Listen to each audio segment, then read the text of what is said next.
Parassala MLA ആയിട്ടുള്ള CK ഹരീന്ദ്രനാണ് ഇപ്പോൾ നമുക്കൊപ്പം ചേരുന്നത്. ആദ്യം നവകേരള സദസ്സിൽ ജനങ്ങളെ മുഖ്യമന്ത്രി കേട്ടു. അതിനുശേഷമാണ് വിവിധ മേഖലയിലുള്ള 10 മേഖലയിലെ ജനവിഭാഗങ്ങളെ പ്രത്യേകിച്ച് മുഖ്യമന്ത്രി കേൾക്കുന്നത്. അവർക്ക് പറയാനുള്ളത് എന്താണെന്ന് മുഖ്യമന്ത്രി മുഖാമുഖത്തിൽ കേൾക്കുന്നവർക്ക് മറുപടിയും പറയുന്നു. ഈ നവീന ആശയമാണ് സർക്കാർ മുന്നോട്ട് വയ്ക്കുന്നത്. കേരളം നവീകരിക്കപ്പെടുമ്പോൾ എല്ലാ ജനവിഭാഗങ്ങളെയും അവരുടെ ജീവിത സാഹചര്യങ്ങളിൽ മാറ്റം വരുത്തുക എന്നതാണ് ഈ ഗവൺമെൻറ് ലക്ഷ്യം. ആ ഒരു വിശാലമായ കാഴ്ചപ്പാട് മുൻനിർത്തിക്കൊണ്ടാണ് ആദരണീയനായിട്ടുള്ള മുഖ്യമന്ത്രി തന്നെ നേരിട്ട് വിവിധ മേഖലയിലെ ജനവിഭാഗങ്ങളുമായി സംവേദിക്കുകയാണ്.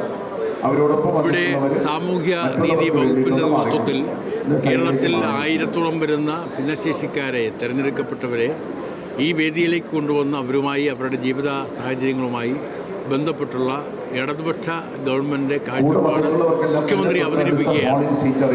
സമൂഹത്തിൻ്റെ പൊതുധാരയിലേക്ക് അവരുടെയും ജീവിതത്തെ മെച്ചപ്പെടുത്തിയെടുക്കുന്നതിന് വേണ്ടിയിട്ടുള്ള പരിശ്രമത്തിൻ്റെ ഭാഗമാണ്.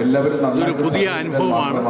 കേരളം നവീകരിക്കപ്പെടുമ്പോൾ എല്ലാ മേഖലയും നവീകരിക്കുക എന്ന ആശയം മുൻനിർത്തിക്കൊണ്ട് നടത്തുന്ന പ്രവർത്തനത്തിന് എല്ലാവിധ പിന്തുണയും ബഹുജനങ്ങൾ നൽകുമെന്ന പ്രതീക്ഷയാണ് ഞങ്ങൾക്കുള്ളത്.